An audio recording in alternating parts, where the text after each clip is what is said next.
Hey everybody, here are your professional lovers in training. I'm Patty, And I'm Al. and we're back for another week of our recap of Married at First Sight. This was a pretty good episode tonight, as in virtually stress-free. Building. I mean, I think it was pertinent on a number of different levels.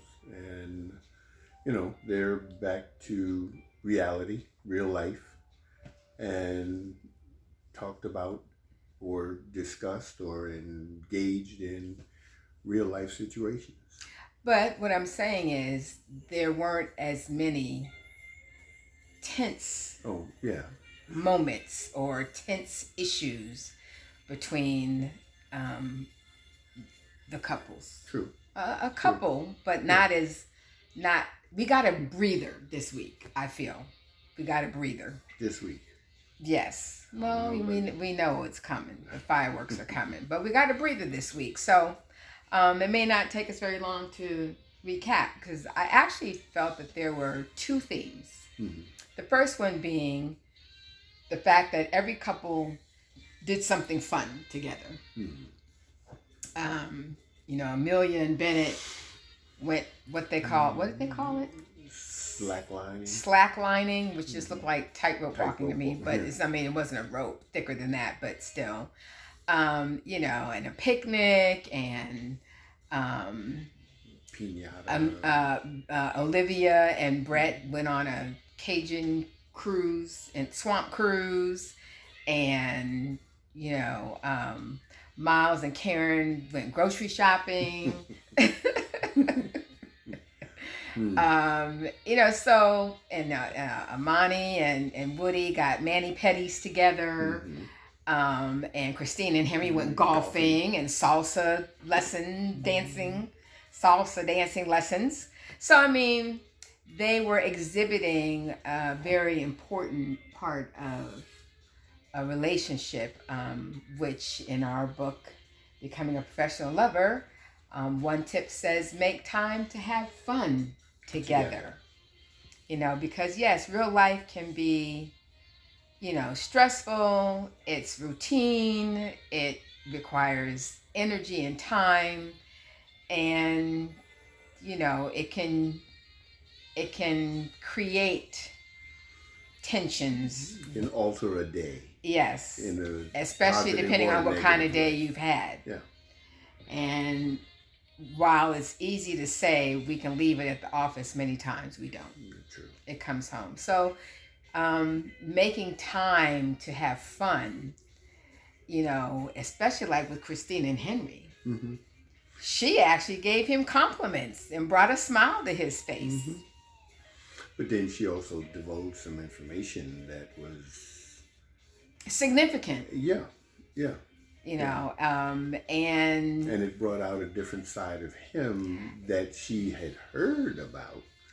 And, I think it actually was kind of his element. Right. It made him, it showed more of his personality and his character, that he's not a very judgmental person, although when you rub somebody wrong, and sometimes intentionally, they're going to feel a certain way. And, with her impatience, she was not hiding it, and he was feeling a certain way about it. But then to come to find out, there was a reason for her anxiety. So she says. True. I mean, all I'm saying is, yes, I suppose a person who's off of regular medication for whatever reason, is going to alter you. And so that's what she is attributing her very... But I can imagine. I mean... patiented. Yeah. Well, she indicated she was ADD and she took medication for it, but she basically had stopped listening to other people, her mom. Situation, yeah. Yeah. And it made her feel a certain way and created anxiety in her and, very short-tempered, which lent toward her reacting in many situations, not being willing, unlike this particular episode where she was engaging him and you know, allowing him to be deliberate, for lack of a better term. Well, appreciating his deliberateness. She said that it was soothing and kind of brought her in balance.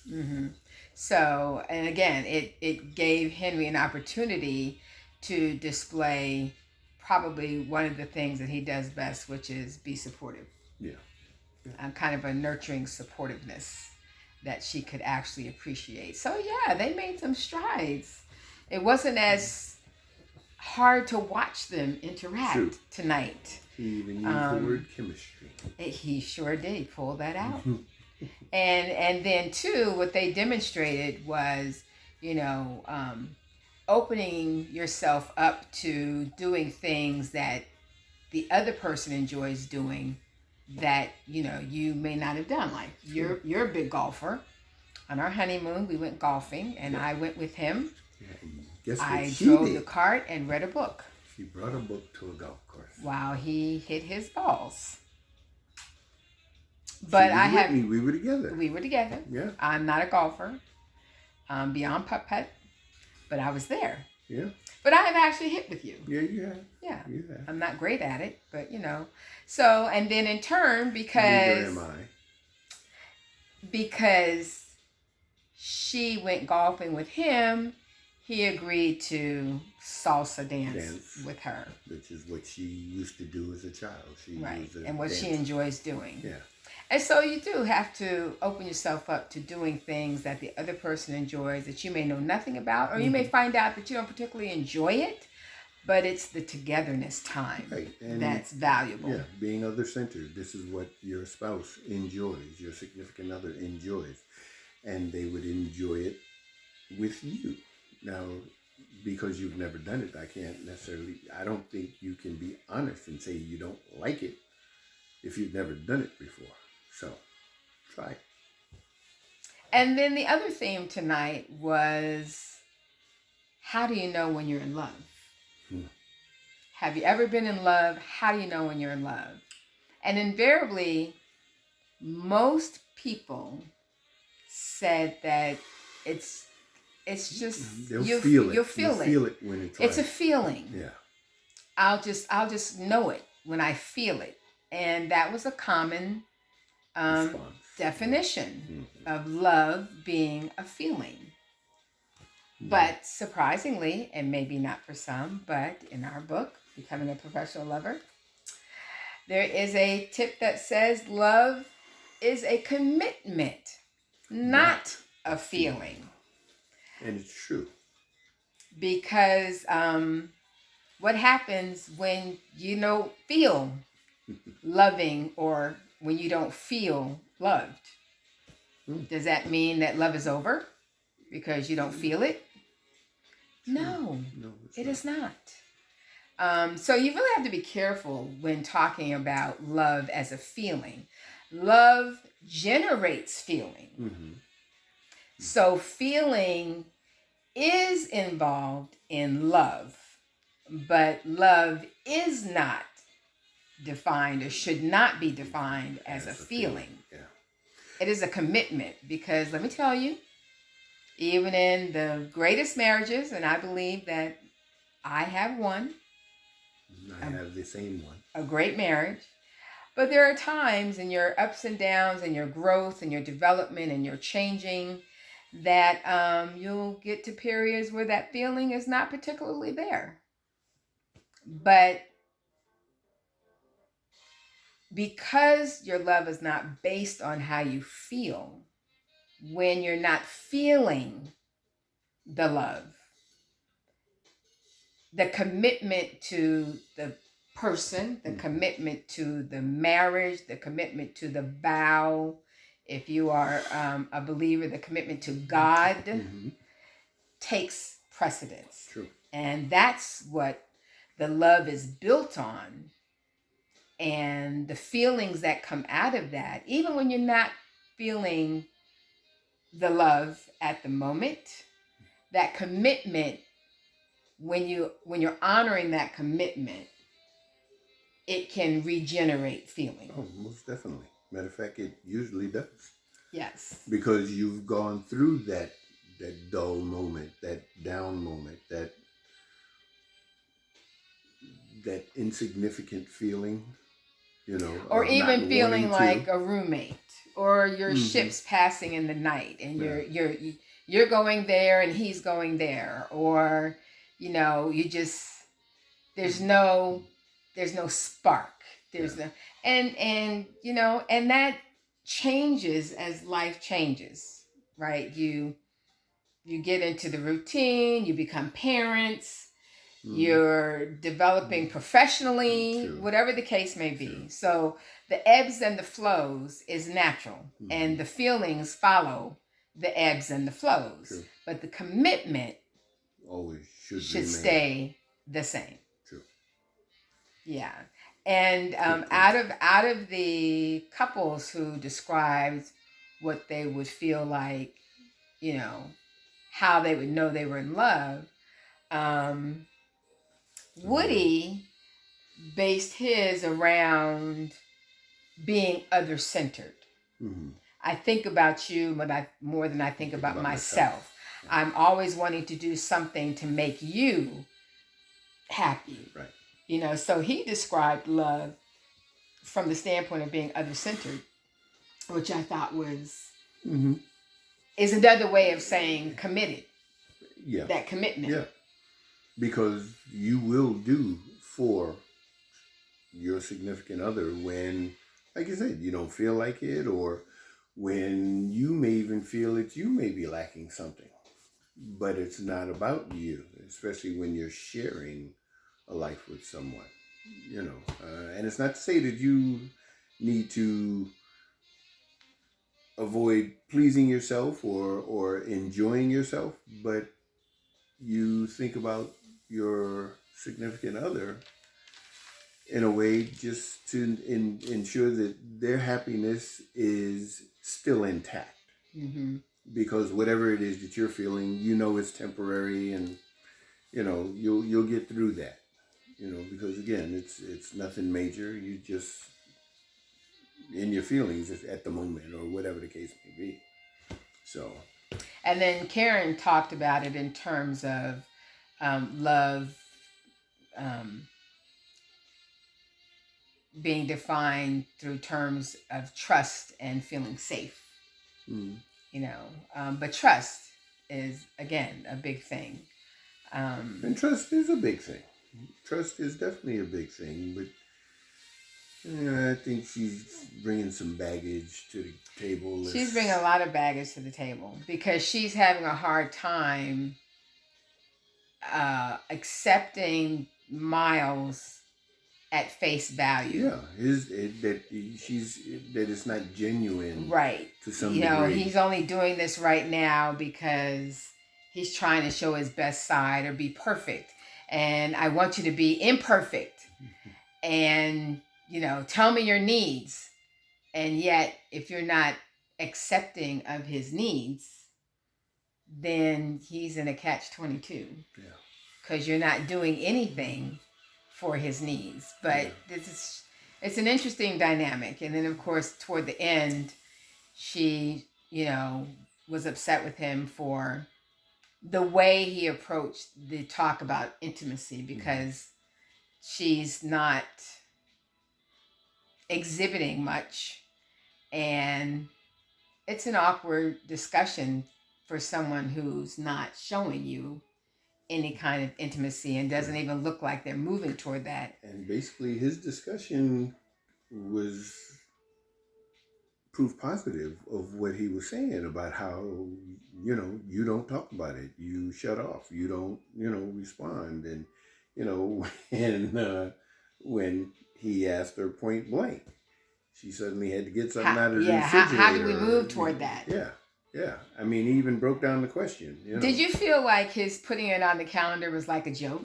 Yeah, of course. Yeah, and she took that way off. Like, he totally disrespected me, and again, that's her baggage. Yeah, because, I mean, what's to say that, even if he did it as a joke, that things could happen over a time period where she could just feel comfortable with him and feel a certain level of intimacy. But because he put it on the calendar, it's out the window. And again, that I just think is unfair. And I guess not to segue into, I don't know if it was intentional or not, but to look at Amelia and Bennett, who and they're talking about the exact same issues of being being loved in love, and loving. how deep a relationship could become, and Mm-hmm. could you feel that way about me? And both of them Could were, you trade the world for me? yeah, and, And Bennett was like, no. no. And I mean, something like that. But it led to a discussion. Right. And there was no, no taking it personally. Exactly. And, you. They didn't allow themselves to be disappointed by what they did not hear. Right. They just roll with. Exactly. They roll with it. And I was saying, I really appreciate that about them. And I appreciate that Amani and Woody have a little bit of that too, where they can be vulnerable. As in, Woody already said that, he loves her. He loves his wife. And she could not reciprocate with those words. Right. Now she's showing in behavior how she feels about him. And he picked up on that when she cooked him the dinner. Right. Oh, she loves me. She's just not saying it. But she's doing it. Mm-hmm. She's just not saying it. And basically he's still feeling the same pleasure out of it. Right. Words or actions, by whatever means, you're displaying your feeling, your affection toward me. And that's what anybody would want. So sometimes we get in our own way often. Yeah. Because of some previous situation. I mean, again, this is a situation Woody was a little tense about, the fact that she couldn't reciprocate. Right. Saying that she loves him too. But she was honest about it. Right. And hearing him say, it sucks. I don't think he was saying the fact that she couldn't was sucky to him. I think, really, because again, he has changed. And this is where we had attitude. a little difference in perspective. I think he said that it sucks for the simple fact that she could not feel as free as he does to feel that way. And I took it to mean that it sucked that she's not at the same place that he's at. Yeah, and because of the baggage that she brings with her after being in love and being disappointed or hurt both times. Well, I mean, and they're in close proximity to one another, But I just lean further on the fact. I lean toward the fact that he felt that it sucked that she couldn't feel that way at that time. But I believe that he believes that she will get to that point. Yeah. Well, and he intimated that when he again addressed the fact that her cooking dinner for him, surprising him at dinner, was her way of showing that she loves him too. And that made him feel good. And she does. She's just not saying it yet. That's all. Well, it takes a lot, especially when you're strangers. Because that's that vulnerability thing, And that leads to the other, I think, view about love that can be misconstrued or is a misconception. That is this idea of falling in love. When I fall in love with somebody, or when I fall in love with you, and it's not about falling in love. It's about growing. True. Into love.